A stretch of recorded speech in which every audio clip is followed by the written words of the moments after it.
was in college, McNeese State University. Okay, so the first time we met, he said that he saw me going into the dorm like late at night. He was like, "Where you going?" And I was like, "You're not my daddy." I don't remember that. I didn't know him.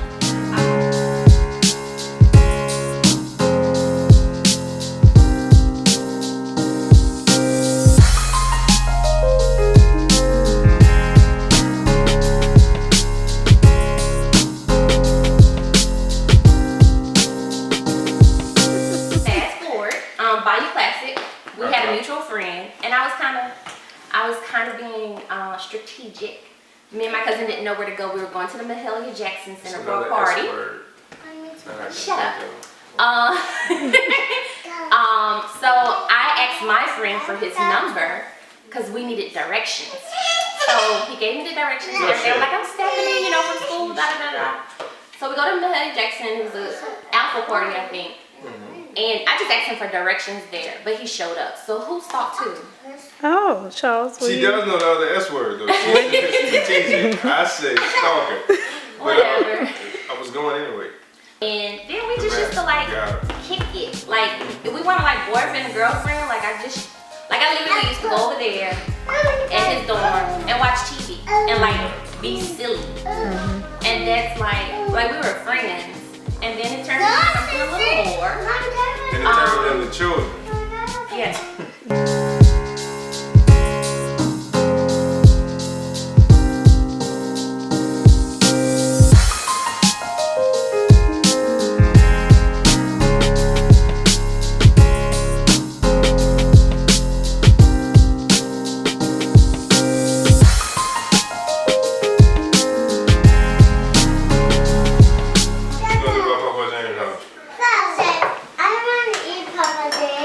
And what do you say? And he said, "Yes, ma'am." And what do you make you? Some pancakes. Some pancakes.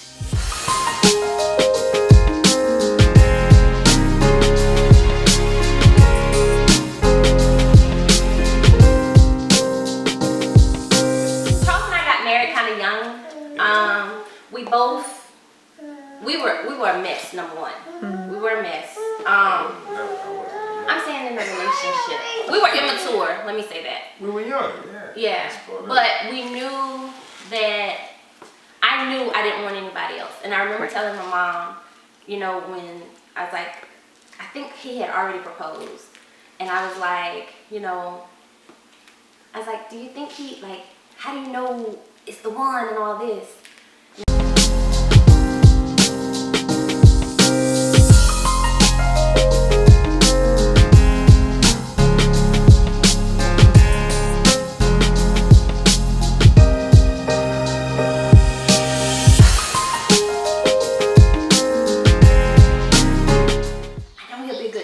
That was important to me. Right.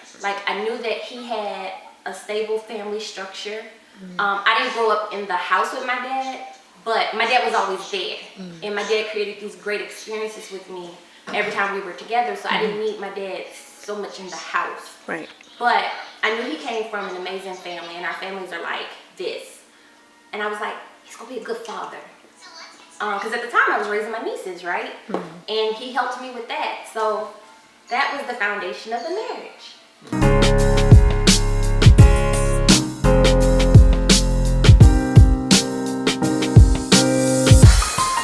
remember I wanted to have kids, and I was like maybe 3 years. I was like, "Oh, it's time to have a baby. Everybody's having a baby, let's have a baby." And he kept saying, "No, not right now. No, not right now." And I'm grateful for that now, because when we finally did, it was like year 5 when we first decided, okay, let's start trying. Yeah. And we got pregnant like that. It happened. We had a miscarriage. And, we were very early on. But it was still very devastating, because when you want something so bad and you've waited so long and for it just to not be there, it was really, really hard. It was really, really hard. And it's so funny because just between miscarriages and all that, people, especially with me being so early on, I think I was like 9 weeks. didn't need a DNC or anything like that, you know, people were like, oh, you know, try again, you know. Oh, girl. Even my mom, you know, and I love mom. I think that's one of the things she told me. Oh, you're young, you know, you can do it again. Girl, you got all of your time. But it's like, I wanted that one. I had already made this connection with this baby. In hindsight, I really, I appreciate the miscarriage because it didn't only grow us in a relationship. My faith in God just catapulted because I think I went through like a year of depression, anxiety, taking him crazy. Like everybody had a baby, I'd come home and be like, everybody. My friend told me this story. Oh, okay. My friend told me this story, and she was like, I remember coming to your house, and you were like, even the dog's having a baby. He got me a dog. Right. And another one. To help her. Because couldn't have a baby. Because honestly, for a year, I lost my menstruation because I was driving myself crazy. So there was it wasn't just that you had this miscarriage and then you were not getting pregnant, but you couldn't even get pregnant, you know? And I just remember one time, just telling God, I was like, I give up. Like, I give it to you. Do you have anything to add? Because I'm talking about it. Yeah, I do. I think it was all a process. Like even us growing from friends to boyfriend and girlfriend to husband and wife to parents, all that was a process. We learned a whole lot through the process. Like I've always been the type to be real controlling. It's supposed to be A, B, C, D. And through the process you learn that I really don't have control. So you gotta give it over to God. So everything that we've been through has been a process, growth. We're still growing. We're still Obviously. growing. Right. So you know, just learning together to enjoy the process, to embrace the process, you know. It's alright. Any of our kids, we were not like, you know how people say, oh, we're trying to get pregnant. They had this big process of like trying to get pregnant. We were just having sex. But then too, we were kind of praying. Hoping We were that it would praying. happen. Baby, Yeah. and, you know, praying. That's when we really submitted, like to God, like, you know, let your will be done. You know, whatever you have for us, we embrace it, we accept it, we enjoy it, and then boom, we get pregnant. But we want a little like schedule. No, like, ooh, I'm ovulating. Now, she had talked about a schedule for a long time. Remember you talking about the ovulation calendar? Yeah, She that had was boring. The thermometer thing, and come on right now, we got it. All that, yeah. That was stressful. I know. That lasted like a month or two. But that was still our process. Us trying to take control of it. Like, Right. okay, if we do it at this time on this day when you're this temperature, we're gonna have a baby. It works. You know? So. And then I came home from lunch and I remember trying it and I was like, I'm just gonna see. And it came out positive and I could have like, I remember getting on my knees. I was like, thank you, Jesus, and all this. And we got pregnant with Charlie. And that pregnancy, long story short, was rough because I still had my Anxiety. from the past of from having miscarriage, and the whole time I was like, I'm gonna have And it came out beautiful, healthy, whole, great. And if I remember, very chunky. Oh yes, she was almost 9 pounds. She was 13. 8-13. Fast forward, we're not trying still. I went to my mother-in-law's for the summer. I was like, I'm gonna lose this baby weight. I did. I was fine, like for a summer. Started working. Took this job and found out I'm pregnant again. Now that was like, that's crazy. Okay, so I don't even know if we need to tell this part of the story. But he talked about me because I did not want to get pregnant. I was like, I don't want another baby. So it's an inside joke that Stevie, I love my baby. She is like, I always say Charlie. I heard this on The Crown, and it's so true. Charlie's my pride, but Stevie's my joy. And he kids me. He's like, like when I'm holding her and cuddling her and stuff, and he's like, that's the baby you didn't want. And I'm like, shut up. So they are, Charlie and Stevie are 18 months apart. Yeah. Fast forward, we bought a new house, doing a renovation. I had an IUD, right? Not gonna get pregnant, we're gonna wait. Like a week before I found out I was pregnant with Charles IV, I remember telling him, I was like, you know, we have 2 girls. I think we're good. We're good, you know? That's consistency. It's kind of selfish to want a certain Shit. sex and all that. Next week, found out I was pregnant. Yeah. But it's been good. It's been good. Yeah. I remember telling him I wanted a boy for him so bad. My in-laws, they don't have, it's only girls. So we wanted a boy because Charles' grandfather is Charles James. His dad is Charles James Jr. He's Charles James III. So that legacy of having a boy. This is really our life. Charlie was rough because it was my first time being pregnant, and your first time being pregnant, your body goes through just a lot. I remember the hormone surges gave me headaches. I was trying to stay active. The tiger stripes and the itchy stuff on Oh your yeah, stomach. what do you call it? Pups. I had pups. Pups, yeah. So it's this thing where it's like nerves itch or whatever, and oh my gosh, that was just horrible. Like it's like this itching. It's a but burning itch that nothing can soothe. Yeah, it's like a nerve itch. So I used to put like ice on my tummy. Right. I had to get steroids. It was just crazy. With Stevie, I was working downtown. I used to have to walk from the garage to the city hall. So I was kind of like really, I guess, fit because I was working and I just kept going. So I remember being very flexible with her and just kind of like, on the go. Like it was just like, this baby. Now this baby, let's talk about this baby. He's on punishment already. I have had, since the beginning, I've had sciatica, I've had to go to physical therapy, I've had to, I can't sleep, now I'm in custody. Okay. See, you have to be patient, you just let her, you know.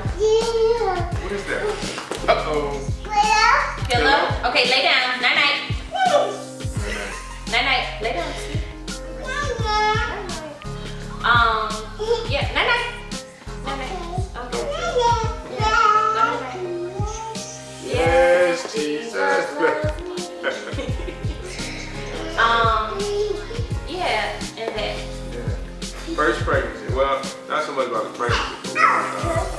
When you had Charlie, remember the breastfeeding thing?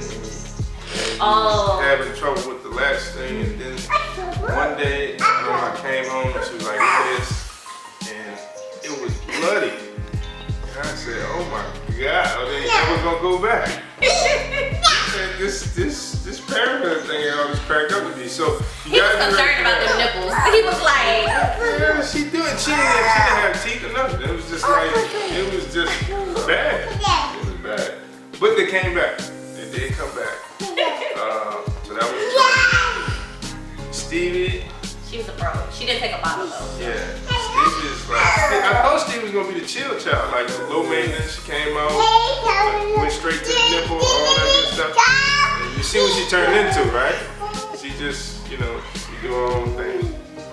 So it would be interesting to see this baby when he comes out and how the dynamic between these two. Right, because I don't know where he gonna find some space to kind of squeeze in. It's gonna be interesting.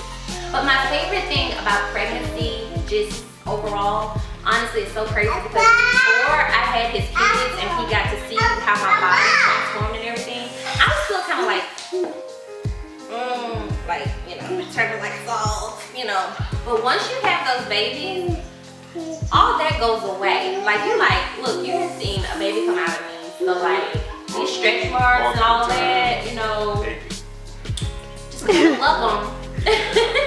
But sometimes it is also having 3 kids and just making sure that intimately you're connecting. Because our kids sleep in the bed with us, so, you know, our guest room is kind of like our, you know. It's like getaway. Yeah. You come up unexpectedly and you ask for a room to sleep. Ask us to walk the streets.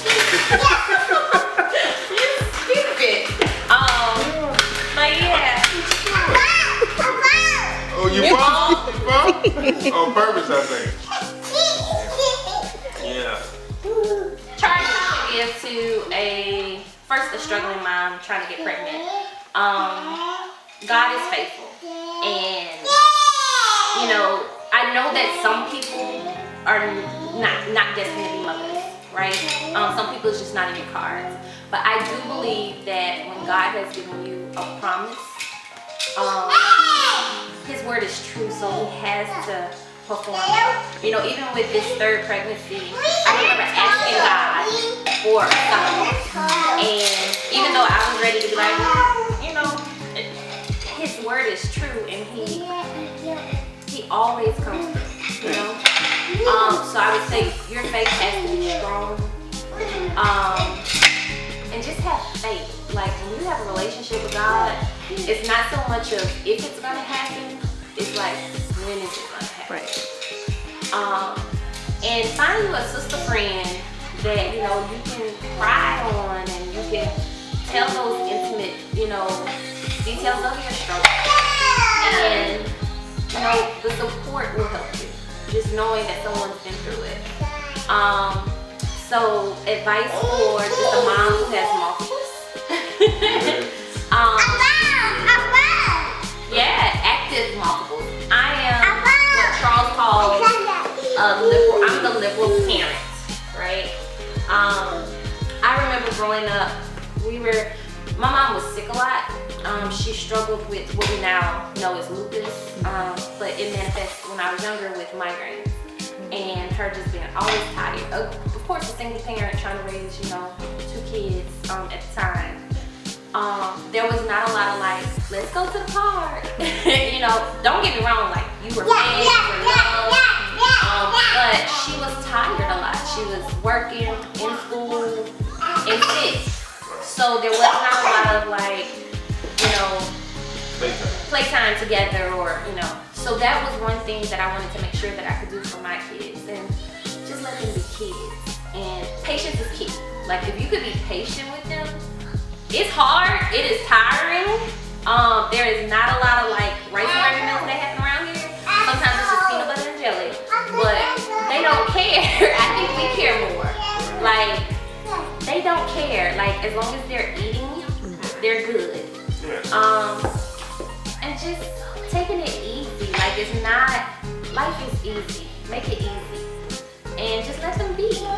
I just let them be. Yeah. Now sometimes I do need to like go hide in the bathroom. That's real.